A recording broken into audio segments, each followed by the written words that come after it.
आदरणीय चिकित्सा स्वास्थ्य एवं परिवार कल्याण मंत्री जी, आदरणीय चिकित्सा शिक्षा मंत्री जी, आदरणीय चिकित्सा स्वास्थ्य एवं परिवार कल्याण राज्य मंत्री जी, प्रमुख सचिव चिकित्सा शिक्षा, यहाँ उपस्थित समस्त अधिकारीगण, स्वास्थ्य विभाग से जुड़े हुए मेरे साथियों, जो हमारे पार्टनर ऑर्गेनाइजेशंस हैं, population foundation of India, UP technical support unit, SIFPSA, जिन्होंने इसमें बहुत सहयोग दिया है, और WHO और यूनिसेफ के हमारे प्रतिभागीगण, 11 जनपदों से जुड़े हुए स्वास्थ्य विभाग के अधिकारीगण, जहां आज माननीय मुख्यमंत्री जी के द्वारा RT-PCR की लैब का उद्घाटन हो रहा है, मीडिया के साथियों और लिंक से जुड़े हुए तथा यहाँ उपस्थित देवी और सज्जनों, मुझे आज इस अत्यंत महत्वपूर्ण दिवस पर आप सबों का स्वागत करते हुए अपार हर्ष का अनुभव हो रहा है। मैं आभारी हूँ माननीय मुख्यमंत्री जी का और माननीय मंत्रीगण का, जिन्होंने अपने व्यस्तम कार्यक्रम में से हमारे लिए समय निकाला है। और आज विश्व जनसंख्या दिवस के अवसर पर जो हम कार्यक्रम आज करने जा रहे हैं, उस ऐतिहासिक कार्यक्रम में आप लोगों की प्रतिभागिता हमें प्राप्त हो सकी है। आज का दिन प्रदेश और स्वास्थ्य विभाग के लिए एक अत्यंत महत्वपूर्ण दिन है, जब माननीय मुख्यमंत्री जी के द्वारा प्रदेश की जनसंख्या नीति जो 2021 से 2030 तक के लिए होगी, उसका अनावरण होगा। साथ ही आज 11 जनपदों में RT-PCR की नई प्रयोगशालाओं का लोकार्पण भी, शुभारंभ भी माननीय मुख्यमंत्री के द्वारा किया जा रहा है। याद कीजिए कि जब मार्च 2020 में अपने प्रदेश में कोरोना का पहला केस आया था, तो हमारे पास RT-PCR की और कोरोना की जांच करने के लिए एक भी प्रयोगशाला नहीं थी। आज के 11 प्रयोगशालाओं के शुभारंभ के बाद 44 जनपदों में यह व्यवस्था हो जाएगी। सीतापुर में प्रयोगशाला का निर्माण हो रहा है, जो बहुत शीघ्र प्रारंभ हो जाएगा, और जो बाकी के 30 जिले हैं बच गए, उनमें भी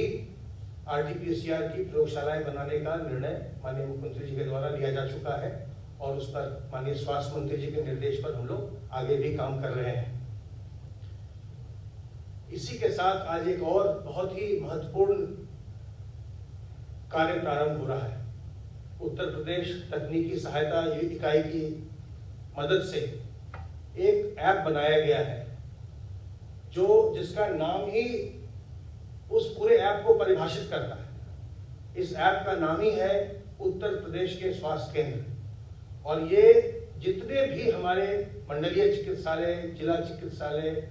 सामुदायिक स्वास्थ्य केंद्र, प्राथमिक स्वास्थ्य केंद्र, स्वास्थ्य उपकेंद्र, जितने भी हमारे स्वास्थ्य केंद्र हैं, उन सबों को समाहित करते हुए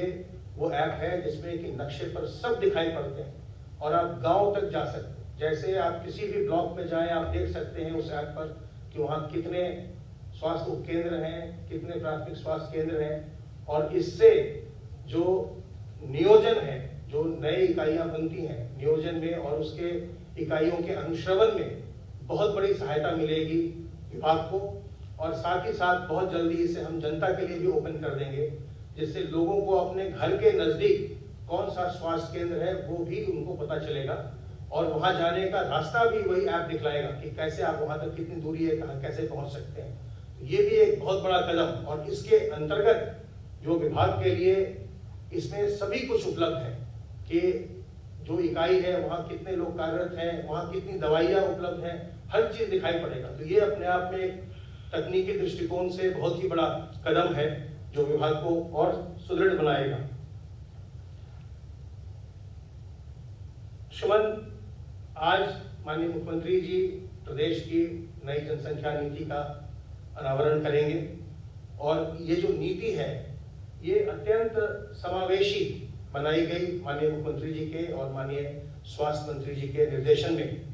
एक अच्छी जनसंख्या नीति में न केवल सभी उम्र के लोगों के स्वास्थ्य संबंधी सभी समस्याओं का ध्यान रखा जाना चाहिए, अपितु प्राकृतिक संसाधनों के साथ जनसंख्या के संतुलन पर भी बल दिया जाना चाहिए। जनसंख्या का स्थिरीकरण एक अत्यंत वांछित उद्देश्य है और अगर जनसंख्या बेतहाशा बढ़ती रहे तो जो हम डेमोग्राफिक डिविडेंड की बात करते हैं वो अपने आप में खुद ही बेमानी हो जाता है। जनसंख्या एक सही अनुपात में रहे तभी डेमोग्राफिक डिविडेंड का लाभ भी हमें मिलता है। उत्तर प्रदेश की जनसंख्या सन 1981 में 10.51 करोड़ थी और 40 साल में ये जनसंख्या दुगनी से भी ज्यादा हो गई है। आज हमारी आबादी 23 करोड़ से भी ज्यादा है। एक बात जो हम बार बार देखते हैं टोटल फर्टिलिटी रेट में, अभी भी हमारा टोटल फर्टिलिटी रेट 2.8 के आसपास है। ये जब गिर करके टोटल फर्टिलिटी रेट 2.1 होता है तब हम ये कहते हैं कि ये रिप्लेसमेंट फर्टिलिटी रेट आ गया। लेकिन जो पॉपुलेशन मोमेंटम होता है उसके कारण से 2.1 होने के बाद भी जनसंख्या बढ़ती रहती है और उस जनसंख्या को स्थिर होने में और भी कई साल लगते हैं। इसलिए ये बहुत आवश्यक है कि हम इस पर पूरे प्रयास अभी से करें और ये नीति जो है जिसका दृष्टिकोण सर्वजन हिताय सर्वजन सुखाय है वो इस दृष्टिकोण को इसमें समाविष्ट करती है कि सभी वर्गों का और सभी उम्र के लोगों का के स्वास्थ्य संबंधी समस्याओं का निराकरण हो और हम प्रदेश प्रगति के पथ पर बढ़े।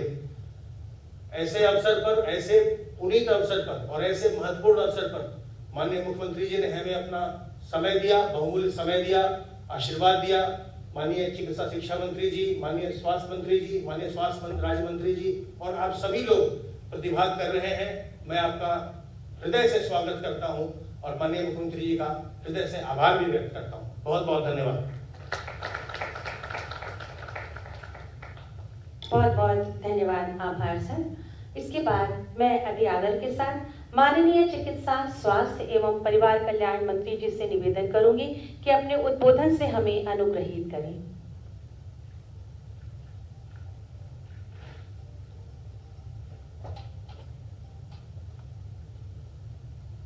आज के विश्व जनसंख्या दिवस के इस अवसर पर उपस्थित हमारे बीच में हमारे उत्तर प्रदेश के यशस्वी मुख्यमंत्री योगी आदित्यनाथ जी,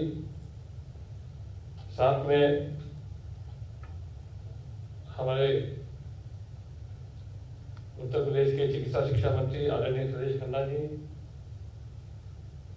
राज्य मंत्री श्री अतुल गर्ग जी, हमारे अपर मुख्य सचिव अमित मोहन जी, चिकित्सा शिक्षा के प्रमुख सचिव अरूप कुमार जी और उपस्थित सभी हमारे स्वास्थ्य विभाग के जितने भी अधिकारीगण, हेल्थ पार्टनर्स, मीडिया के लोग। जैसे अभी आपको जानकारी दिया गया कि आज विश्व जनसंख्या दिवस के साथ में हमारे 11 लैब का भी उद्घाटन है और एक ऐप का भी आज उद्घाटन होना है, जिसके बारे में पिछले 6-8 महीने से हम लोग काफी दिनों से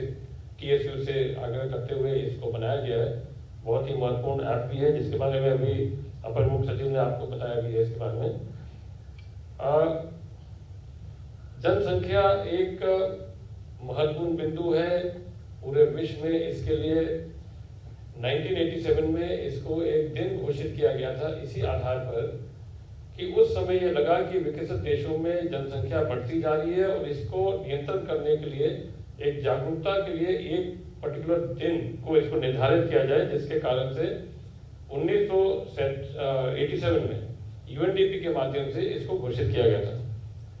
हमारे उत्तर प्रदेश में 23.4 करोड़ की जो अभी जनसंख्या है, जो हमारे भारत का 16% भाग है और ब्राजील के बराबर है, और उसका भी पूरे विश्व में अगर हम देखेंगे तो उसका 2.8% उसका भागीदारी है आज हमारी जो जनसंख्या उत्तर प्रदेश की है। और ये जो पॉलिसी आज बनाई गई है ये 2021 से लेकर 2030 का है, जिसमें सभी लोग के साथ बैठ के एक ऐसा नीति बनाया गया है जिससे हम अपने जागरूकता के साथ में अपने जनसंख्या को नियंत्रण करने का प्रयास करेंगे। एक ये बात आती है कि जनसंख्या जब बढ़ती है तो उसके साथ जो उसके प्रभाव पड़ते हैं, शहरीकरण भी होता है, पर्यावरण पर असर होता है, संसाधन पर भी असर होती है। इसलिए जितना जल्दी हम इसको कंट्रोल करें, और क्योंकि ये पूरा विश्व की बात है, भारत की बात है, और भारत की बात तो ऐसे भी है कि अगले 2027 तक अनुमानित है कि हम चीन से भी आगे बढ़ जाएंगे। और उसी तरह हमारा जो अनुमान है कि उत्तर प्रदेश में जिस तरह से हम पॉलिसी लाते हैं, तो हमारा अनुमान है कि लगभग 2052 तक स्थिरता पर आने के प्रयास हम कर सकते हैं। अगर हमारा जनसंख्या की नीति को सफलतापूर्वक हम क्रियान्वयन करें तो इसके आधार पर होगा। जो हमने अभी जो इसका स्लोगन बनाया है, आपदा में भी परिवार नियोजन की तैयारी, सक्षम राष्ट्र और परिवार की पूरी जिम्मेदारी के थीम पर आधारित जनसंख्या स्थिरता पखवाड़ा आज से प्रारंभ हो जाता है। तीन या तीन से अधिक प्रजनन दर वाले 57 जनपदों में भारत सरकार की अभिनव योजना मिशन परिवार विकास संचालित किया जा रहा है, और मिशन परिवार विकास के अंतर्गत आच्छादित जनपदों में आशा द्वारा नव विवाहित के लिए परिवार नियोजित किट, शगुन किट उपलब्ध कराई जा रही है। चयनित स्थानों पर जन समुदाय के कंडोम के आपूर्ति एवं कंडोम बॉक्स की स्थापना की जा रही है। ये एक खाली हमने एक लाइन पढ़ के आपको बताने का प्रयास किया कि इसमें बहुत सारे हमारे स्वास्थ्य विभाग में कार्यक्रम होते हैं जिसमें हम जागृत करते हैं। और ये खुशहाल परिवार दिवस जो 21 तारीख को हर महीना में मनाया जाता है, और 9 तारीख को जो हमारा प्रधानमंत्री मातृ वंदना सुरक्षित गर्भावस्था के जो दिन चयनित हुआ है, ये 2 कार्यक्रम को लेके हम लोग प्रयास करते हैं कि हर प्रकार की सुविधा उपलब्ध हो जाए, और उस उपलब्धता के साथ में जो गर्भवती माता है उनको हर प्रकार की दवाई उपलब्ध कराने के बाद उनका जो नवजात शिशु जो पैदा होता है उसका टीकाकरण और उसका देखभाल आगे करने के लिए जो विभिन्न परियोजना है उससे हम जोड़ते हैं। मूलतः हमारा जो सबसे ज्यादा इसमें जो हमारा बिंदु है वो शिक्षा से भी जुड़ता है। हम अगर दक्षिण भारत को देखते हैं तो हम हमेशा ये देखते हैं कि दक्षिण भारत की जनसंख्या हमसे काफी कम है, और उस आधार पर वो 100% लिटरेसी की तरफ जा रही है अभी। तो 100% लिटरेसी की जब बात करते हैं और जब हम यहाँ पर शिक्षा का दर बढ़ाते हैं, उसी आधार पर हमारी जनसंख्या नीति को भी नियंत्रण करने में बहुत बड़ी सफलता प्राप्त होती है। और ये जो कार्यक्रम हमारा, चाहे वो जननी सुरक्षा योजना है, जननी शिशु सुरक्षा योजना है, प्रधानमंत्री सुरक्षित मातृ अभियान है, और ये विभिन्न जो हमारे परियोजना जो आज हमारे साथ चल रहे हैं, ये एक मातृ शिशु